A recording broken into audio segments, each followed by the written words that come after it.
Presiding officer, if I may start there, no, whether or not the defense, although they stated already in their opening statement, considers such statement in the Duterte case as obiter dictum, and I'd like to reiterate, it's very important that we all understand and come to our own conclusions, because many times during this trial, and even in the decision we'll have to make, this question will play a center, will be front and center. So may I ask, Attorney Poa, do you think that statement was a obiter dictum?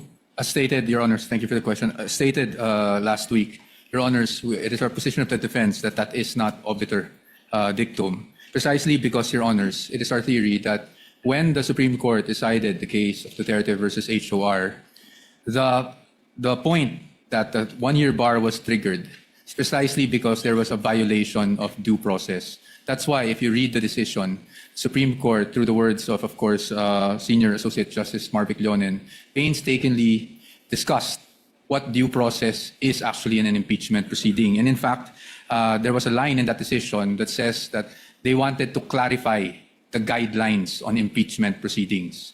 Further to that, Your Honor, hindi lang po sa decision, pero pati po doon sa binibigay na primer or summary ng Supreme Court bago nila ilabas yung buong decision, they enumerated the guidelines, which were around 7 points, if I'm not mistaken.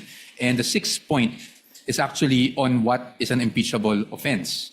And in fact, we have prepared copies of that primer for the senator judges, which we can distribute, so that makita po nyo na while ang effect ay na-trigger yung one-year bar, it was really due process that the Supreme Court was discussing in that case to guide. Yes. Question, Counsel for Respondent. Kindly submit that to the Clerk of Court. Yes, Your Honor. Thank you. You may proceed, sir.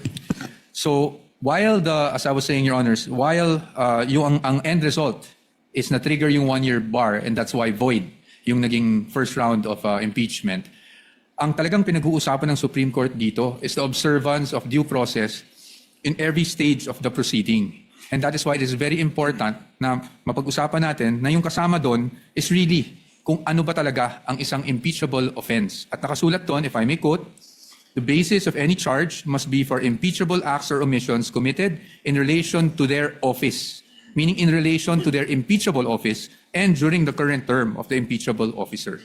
So that is why, Your Honors, it is the view of the defense na hindi po obiter lang itong pronouncement ng Supreme Court na to as to what constitutes as an impeachable offense. Yes, I'm not texting. I got on my phone the Duterte versus House of Representatives because, of course, my follow-up questions was to get into the mind of the prosecution when to apply the Duterte case and when not to. So, but I'll still ask you the same question. So what's more logical, that the due process requirement that